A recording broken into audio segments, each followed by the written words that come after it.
Hello বন্ধুরা, welcome to math Guru. NIS ডেইলির নিয়ে কিছু ইম্পর্ট্যান্ট আপডেট আছে আর কিছু ইম্পর্ট্যান্ট লিঙ্ক যেটা আমি আপনাদের সাথে শেয়ার করব। তার আগে একটা ইম্পর্ট্যান্ট আপডেট যা আমি পেয়েছি, ওয়েস্ট বেঙ্গল গভর্নমেন্ট সুপ্রিম কোর্টে একটা রিভিউ কেস ফাইল করেছে। আপনাদের জানিয়ে আছে কি সুপ্রিম কোর্ট থেকে একটা টেট রিলেটেড জাজমেন্ট দেওয়া হয়েছে। এমনি টিচার যাদের সার্ভিসটা 5 বছর থেকে বেশি বাকি আছে তাদেরকে 2 বছর মধ্যে টেট পাস করতে হবে। সেই নিয়ে অনেক স্টেটরা অলরেডি সুপ্রিম কোর্টে কেস ফাইল করেছে। তার সাথে সাথে ওয়েস্ট বেঙ্গল গভর্নমেন্ট भी আপনাদের সুপ্রিম কোর্টে রিভিউ কেসটা ফাইল করিয়ে দিয়েছে। সেই কেসটা ফাইল করানো হয়েছে 28/11/2025।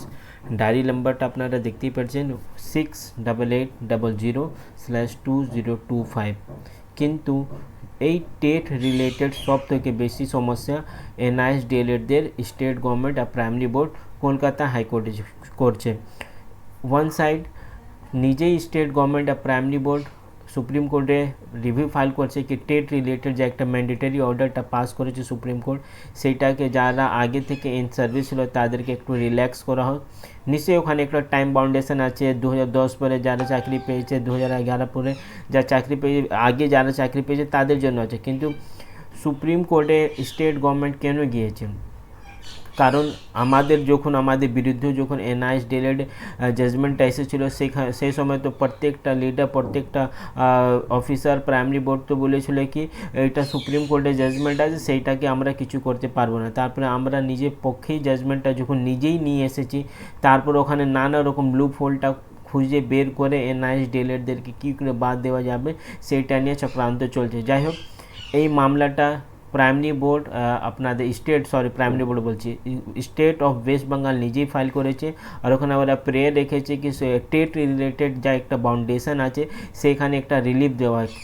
ঠিক উল্টো কলকাতা হাইকোর্টে এনআইএস ডিএলএড বিরুদ্ধে এই টেটটা নিয়ে একটা বড় হাতিয়ার করেছে কি কী করে এনআইএস ডিএলএডদেরকে বাদ দেওয়া যাবে। যাই হোক, এটা অনেক আগেই থেকে আমি আপনাদেরকে দেখিয়েছি কি স্টেট গভর্নমেন্টে আর প্রাইমারি বোর্ডে যখন দু জায়গা ওদের আলাদা আলাদা স্ট্যান্ড থাকে, সে সিমিলার সিচুয়েশনটাও আপনাদের যদি আমার চ্যানেলে রেগুলার ভিউয়ার তাহলে আপনারা নিশ্চয়ই সেই ভিডিওটা দেখেছেন। যখন 32,000 মামলাটা ডিভিশন বেঞ্চে হেয়ারিং হয়েছিল, স্টেট গভর্নমেন্ট আর প্রাইমারি বোর্ড নিজেই অনেক সাবমিশনটা দিয়েছে ইন সার্ভিস পক্ষে। আর সেই ইন সার্ভিস টিচাররা এনআইএস থেকে ডিএলএড কমপ্লিট করিয়েছিল, সেইটাও স্টেট গভর্নমেন্ট জানিয়েছিল ডিভিশন বেঞ্চে যখন 32,000 চাকরি বাতিল মামলা হেয়ারিং হয়েছিল। তো যাই হোক, যখন এই মামলাটা 9 তারিখে আশা করছি কলকাতা হাইকোর্টে এনআইএস ডিএলএড নিয়ে মামলাটা যখন আবার হেয়ারিং হবে, তো সেদিন আশা করছি এনআইএস ডিএলএড জন্য কিছু ভালো হতে পারে।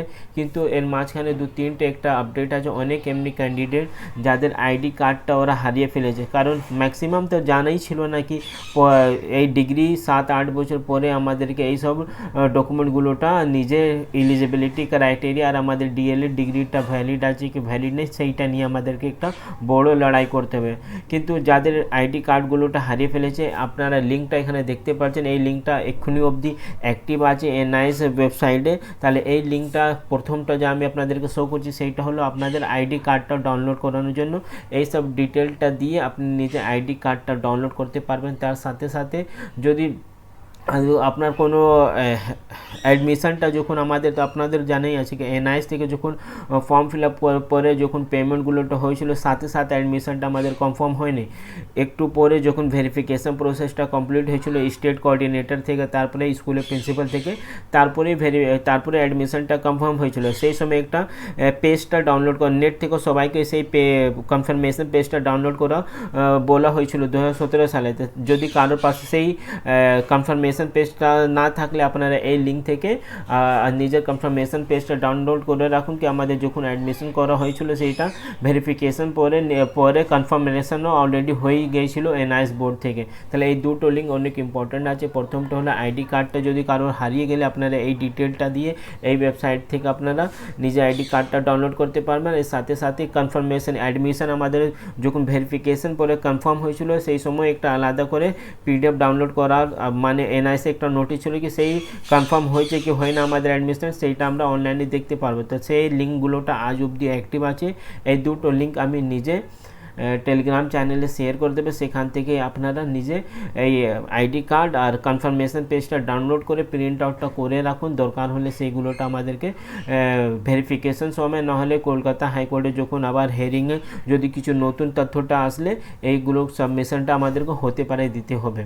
এছাড়া আরেকটা রিকোয়েস্ট আছে, যদি আপনারা তো অলরেডি ইন সার্ভিসে ছিলেন, আপনাদের পাশে কোনো এমনি এভিডেন্স যদি থাকলে যেটা আমরা কলকাতা হাইকোর্টে দেখিয়ে দিলে আমাদের পক্ষে কোনো জাজমেন্টটা আসতে পারে, সেইটা হতে পারে আমাদের জানা নেই। কারণে অনেক কিছু এনআইএস থেকে যখন ডিএলএড করানোর সময় অনেক কিছু এমনি ছিল যেটা অনেক ক্যান্ডিডেটদের জানা নেই, হতে পারে কি আমারও কিছু এমনি ডকুমেন্ট আছে যেটা আমার জানা নেই। তাহলে যদি সেই রকম কোনো এভিডেন্স যেটা আপনারা ভাবছেন এইটা কোর্টে দেখিয়ে দিলে কিছু আমাদের জন্য পজিটিভ হতে পারে, তাহলে সেই ডকুমেন্টগুলোটা আপনি নিজে আমার এই টেলিগ্রাম চ্যানেলে শেয়ার করে দিন। টেলিগ্রাম চ্যানেলের লিঙ্কগুলোটা আমি ডিসক্রিপশন বক্সে দিয়ে দেবো। এনআইএসে ডিএলএড রিলেটেড কিছু নতুন আপডেটটা আসলে আমি আপনাদেরকে জানিয়ে দেবো। চ্যানেলে নতুন থাকলে চ্যানেলকে সাবস্ক্রাইব করুন। Thank you.